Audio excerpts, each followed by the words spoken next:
Então, iniciando nossa aula aí com funções da linguagem, pessoal, é uma matéria que não é tão difícil. Basta você prestar atenção na matéria que você vai conseguir aprender e vai conseguir gabaritar, seja no Enem, seja nos concursos públicos que você enfrentar aí. Você que é um caçador de concursos públicos, né? Você aí que busca uma estabilidade. Então, vamos lá. As funções da linguagem começam assim.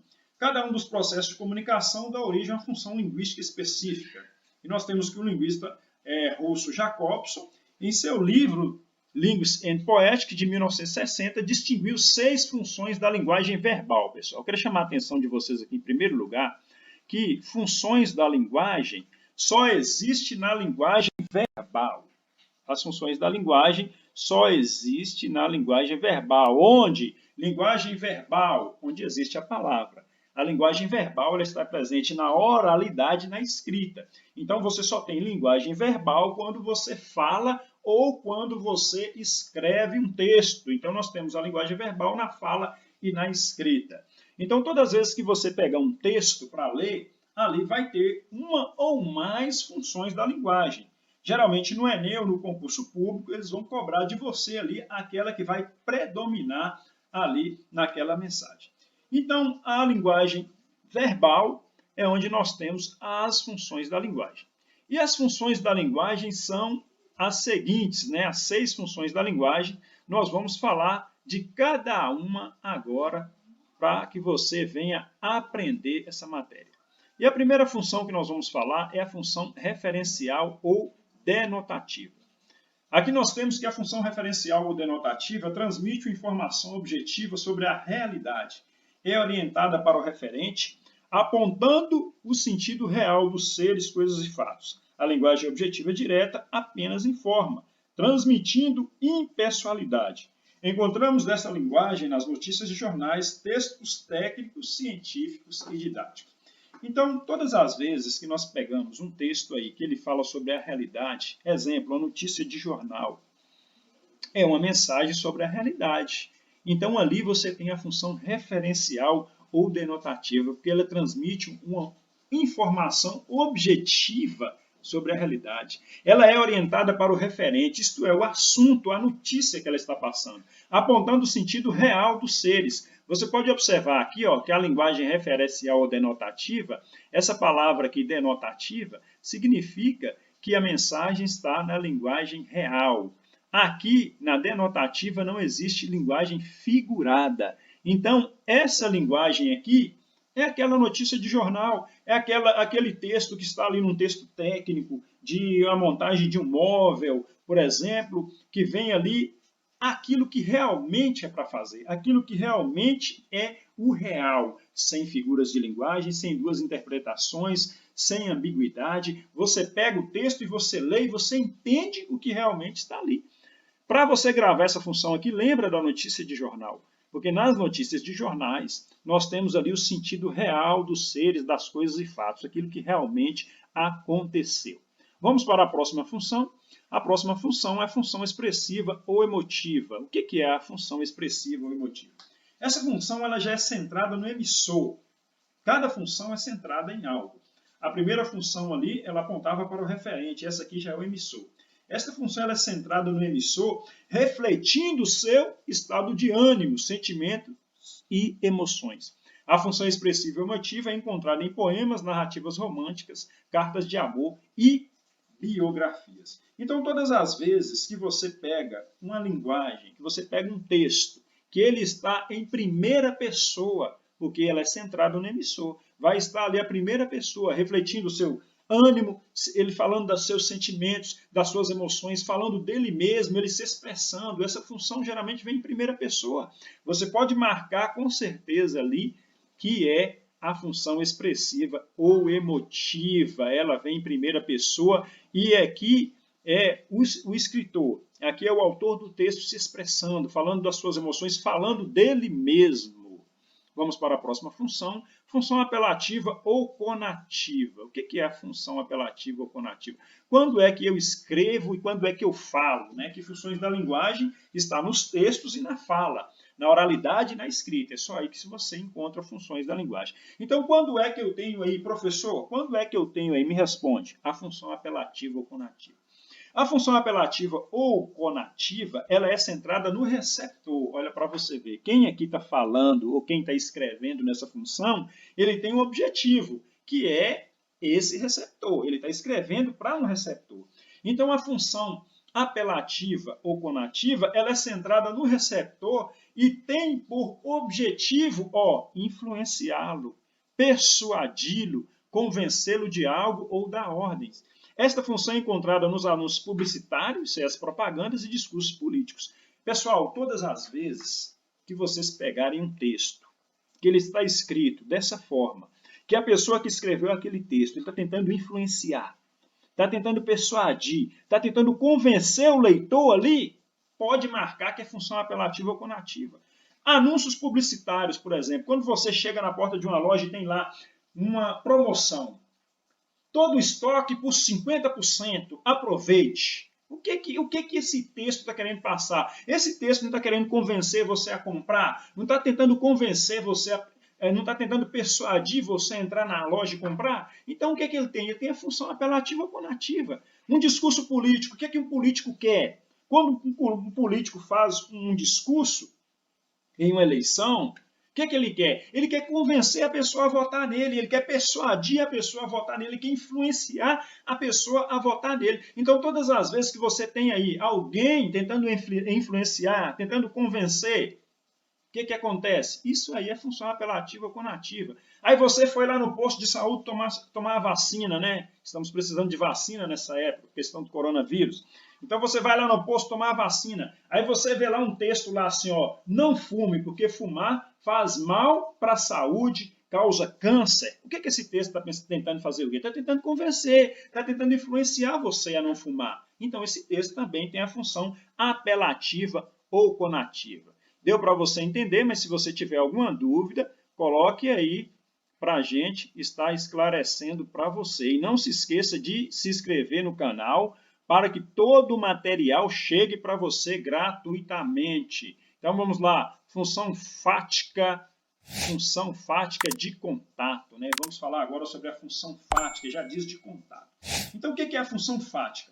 A função fática também não é difícil você entender ela. A função fática, ela centra-se no canal, estabelece uma relação de contato com o emissor para verificar a eficiência do canal ou prolongar uma conversa. Encontramos essa função em saudações, conversas telefônicas e cumprimentos do dia a dia. Então, onde nós encontramos a função fática, pessoal? Nós encontramos ela aqui em conversas telefônicas, cumprimentos do dia a dia. O que é a função fática? Olha para você ver. Ela já centra-se no canal. Que canal é esse? É o canal de comunicação. Ela centra-se no canal de comunicação e ela estabelece uma relação de contato com o emissor para verificar a eficiência do canal ou prolongar uma conversa. Suponhamos que você está passando numa rua e você encontra com um amigo seu. Esse amigo seu está lá do outro lado da rua e você fala assim, ei, João! Quando você fala, ei, João, você está tentando ali estabelecer um contato com aquela pessoa. Então, quando você fala, ei, João, você cumprimentou ali, você usou a função fática.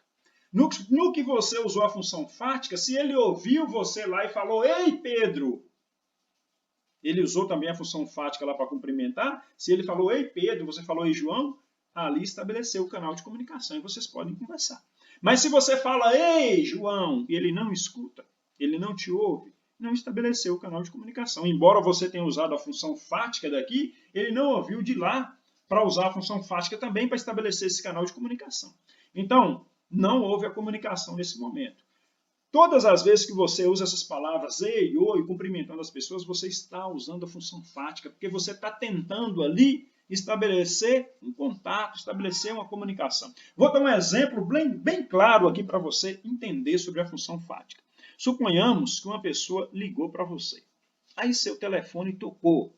Aí quando você pegou o telefone, a primeira coisa que você vai fazer é verificar se tem alguém ali no canal de comunicação. O telefone ali é um canal de comunicação. Você vai verificar. O que você vai fazer? Você vai usar uma função fática. Você vai falar alô. Quando você fala alô, você usou a função fática porque você está verificando o canal de comunicação. A pessoa que está do outro lado vai falar oi. oi, ele vai te responder lá também, verificando o canal de comunicação. Então, naquele momento, houve contato. Você usou a função fática daqui, ele usou a função fática de lá, houve o contato. Centra-se no canal e estabelece uma relação de contato com o emissor para verificar a eficiência do canal. Aí a eficiência do canal foi verificada, você sabe que ele está na linha, ele sabe que você está na linha, porque um ouviu de um lado e o outro ouviu do outro. Um falou de um lado e o outro falou do outro. Todos os dois usaram a função fática. Então a comunicação pode começar, porque já verificou a eficiência do canal. Prolongar uma conversa. Quando você está conversando no telefone com alguém, e essa pessoa vai conversando, e você fica mudo de cá, porque aquela pessoa conversa muito. Se você não ficar do lado de cá, se você não usar a função fática aqui, ele vai usar do lado de lá. Se você não ficar do lado de cá e falar assim, ó, ok, certo, tudo bem, concordando com a fala dele, ele vai usar a função fática de lá, porque ele vai falar assim, ó, você está me escutando, você está aí, você está me ouvindo, porque alguém vai verificar o canal de comunicação. Então, todas as vezes que nós usamos essas palavras, o alô, oi, palavras dos cumprimentos do dia a dia, oi, tudo bem, como vai? Todas as vezes que você usa essas palavras para iniciar uma conversa, para iniciar uma comunicação, ou para verificar esse contato, esse canal de comunicação, você está usando a função fática. Deu para entender? Se não deu para você entender, deixe sua dúvida nos comentários aí que nós vamos responder para você. Então vamos agora para a função metalinguística. Pessoal, vai ter muito conteúdo bom nesse canal. Não se esqueça de se inscrever, deixa seu like também se essa matéria te ajudou. Nós gostamos de usar uma linguagem bem simples para que você possa entender a matéria, mas pode deixar sua dúvida aí nos comentários. Então vamos para a função metalinguística. O que é a função metalinguística? Função metalinguística. Ela é centralizada no código, olha, mudou. Ela já é centralizada no código e ocorre quando o emissor explica o código usando o próprio código. O dicionário, ele é um exemplo desta função. Por que, professor, o dicionário é um exemplo da função metalinguística? Por quê? Porque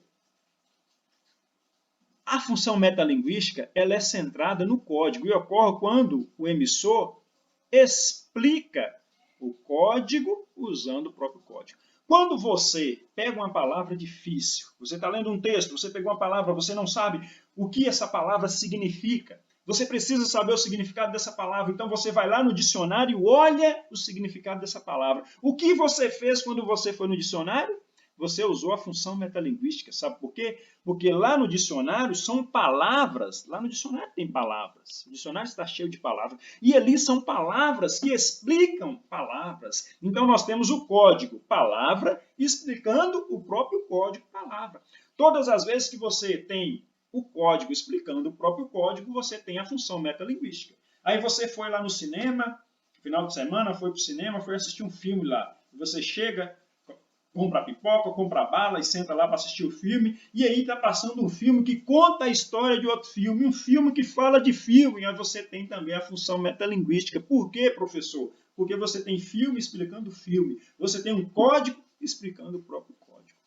Aí você vai ler uma poesia, e essa poesia está falando de poesia. Na poesia está escrito, a poesia é maravilhosa, a poesia faz bem para o coração, a poesia faz bem para a alma. Você tem ali uma poesia falando de poesia, você tem a função metalinguística, porque é o código explicando o próprio código. Então, todas as vezes que você tem um código explicando o próprio código, você tem a função metalinguística. Agora nós vamos para a última, né? A última função, que é a função poética. Então, a função poética ela é centralizada na mensagem. Então, já mudou. A função poética já centraliza na mensagem. E caracteriza, por quê? Pelo uso de linguagem figurada. Olha a beleza entrando. Linguagem figurada, metáforas e outras figuras de linguagem, sonoridade. Esta função está presente onde? Nas músicas. Tem músicas que são verdadeiras poesias, nos poemas e algumas obras literárias. Algumas obras literárias são cheias de beleza, porque literatura é arte, literatura é estética. Então, a função poética ela é centralizada na mensagem, porque o poeta ele quer escrever aquela mensagem bonita, aquela linguagem figurada, aquela linguagem cheia de estética, aquela linguagem cheia de beleza. O poeta ele quer fazer aquela mensagem ser bonita, aquela mensagem que atrai ali aquele leitor pela beleza. Então, todas as vezes que nós temos essa linguagem cheia de figuras, cheia de metáforas, cheia de beleza, isso aí é uma função poética. E se você pegou uma linguagem, pegou um texto assim, todo cheio de beleza, cheio de metáforas e outras figuras de linguagem, você pode marcar lá que é a função poética. Ok, pessoal? Então, aqui nós terminamos essa matéria, uma matéria curta e uma matéria que às vezes deixa muitas dúvidas nas pessoas, mas é uma matéria que não é tão difícil as funções da linguagem. Mas se você tiver alguma dúvida, deixe nos comentários que nós vamos tirar essa dúvida para você. E nós vamos estar postando mais material. Então é interessante você escrever no canal. Se inscreva no canal para que todo o material que nós postarmos, que a equipe da TMR Concursos postar a partir de hoje, chegue para você aí. Um abraço e até a nossa próxima aula. Até mais, pessoal, e fiquem com Deus.